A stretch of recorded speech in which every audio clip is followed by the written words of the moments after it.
Hey, welcome to World Entertainment, and right on schedule we have the preview for episode 7 of Star Trek Starfleet Academy. We're in unknown territory now because this is where none of the critics and stuff got to see, so they only got the first 6 episodes, so we're in uncharted territory right now. So brace yourselves for this cabbage fest. Yes, it's a cabbage fest. I've already seen the trailer. You're about to witness this horrendous crap as well. Here you go. We're all just trying to get back to feeling normal. Academy facilities are now closed for the All Worlds break. Have a good All Worlds. I'm staying here. You can't stay. The Academy is going to be locked down. Perfect! Fine. Don't break anything. What are you doing here? Let's have some fun. Stop! This is all as much a surprise to me as it is to you. You did not know you have a pending spouse? I knew I was promised to her when we were children. I really need you there tonight. For me.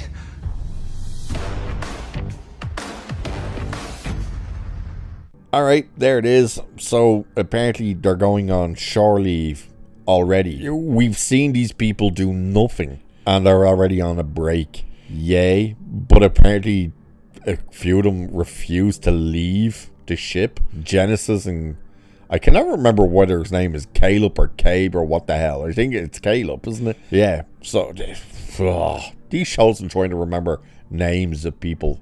Like, I still think that's hilarious. In the first episode they made it a point because clearly they heard audiences saying, isn't it hilarious how you went through 5 seasons of Star Trek Discovery and you didn't know a single person's name on the bridge?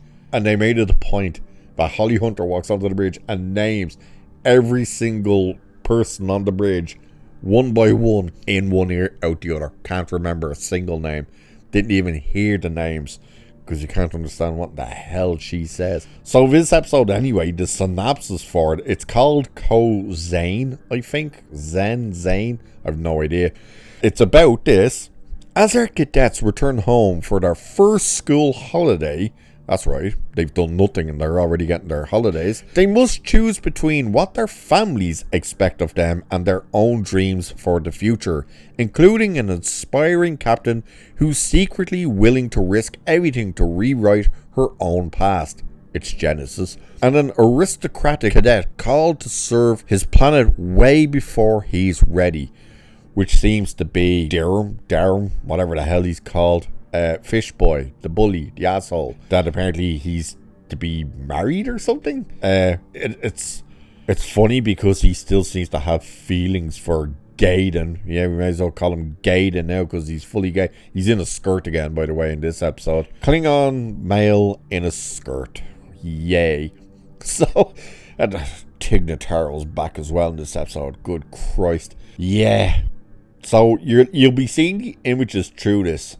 And holy shit, wait till you see Sam, the retarded hologram, with what anal beads on her head. That's the only way you can describe these things. Anal beads on her head as her hair. Holy shit, what is going on? So apparently the school is to be locked down when they leave, which is like, why?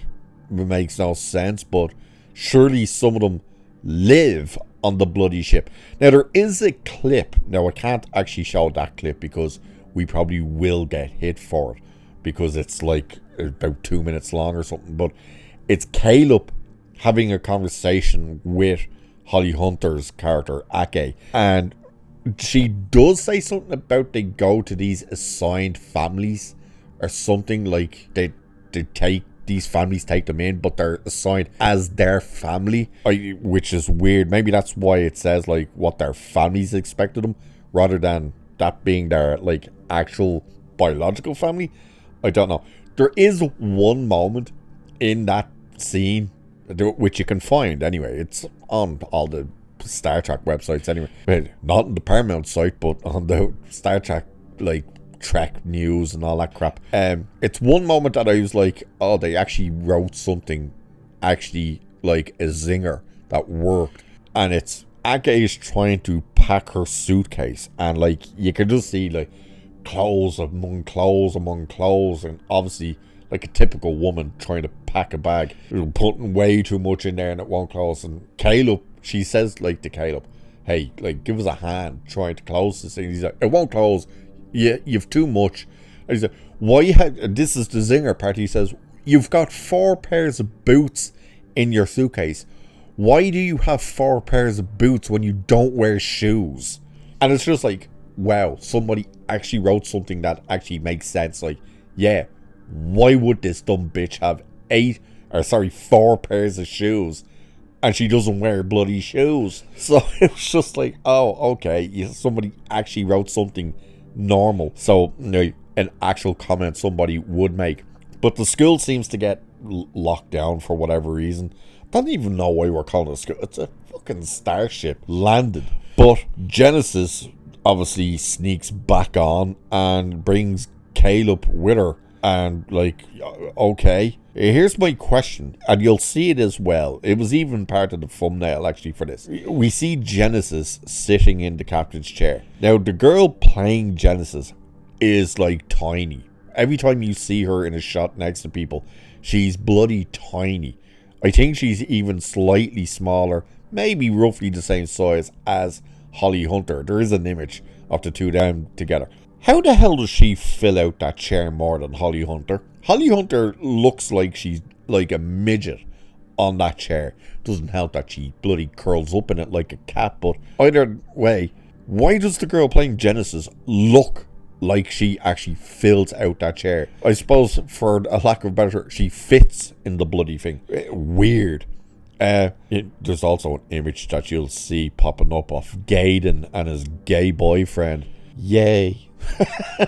I still can't get over last week's episode that they actually were like fighting for their lives, got onto the bridge, gay boy, not Gaiden, but his gay boyfriend was injured, and they still took time out to stop to have a gay scene where they're making googly eyes and touching each other's knees. It's like, you seriously stopped what was happening. They're being shot at, he's injured, and you stop to have like a, hey, how you doing kind of moment. Are you shitting me? By the way, there were so many things that I forgot to talk about with last week's episode. One of the things, and everybody's been pointing it out, and it's just like, I kind of zone out when they're talking, and Holly Hunter is awkward to listen to anyway, so you do miss a lot of what they say.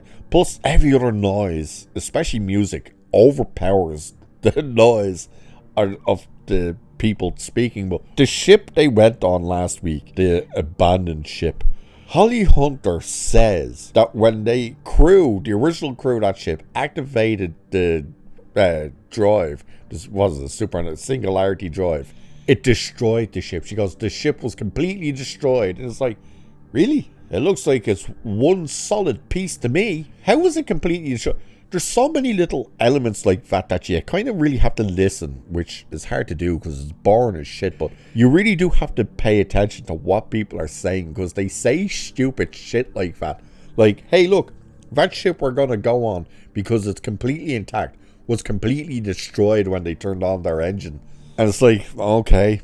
Sam, the retarded hologram, said the same thing in her episode where when she went to, as she's explaining where she comes from and who her makers were and shit, and it was something I completely missed, and I saw other people mention it. I was like, oh, I wish I caught that and I'd have put it in the review. Was that she says that her creators left, like their makers, which is humans and stuff, so the holograms decided to leave who they were working for, because they felt they were a slave race and all this, and then became sentient. How does that work? How could you do something that you would have to be sentient to do and then become it's like, who writes this shit? They're writing it up. You should have written it as they became sentient, didn't like what they were going through and what they were being asked to do, and left and formed their own colony and stuff like that. Not they left, formed a colony, and then became sentient. It's like, that's arse backwards. Doesn't work that way. But episode 7, we're going to have it. It's going to be on Thursday. We will obviously be watching it and reviewing it and have it out later that day. But Now you can see what the trailer had in store for us. Slightly longer trailer. It was like 40 seconds long as opposed to the standard 30-second long. And yay, we're gonna watch a bunch of idiots do a bunch of stupid idiot things, and none of us are really gonna care. So, what do you think about the pictures and what we're gonna get in this episode? And of course, that little trailer. Do let me know. And with that, I shall leave it there for this one. So do like and share and subscribe and all that good stuff. Hit the like button. You know the drill. Cheers, and I'll catch you in the next one.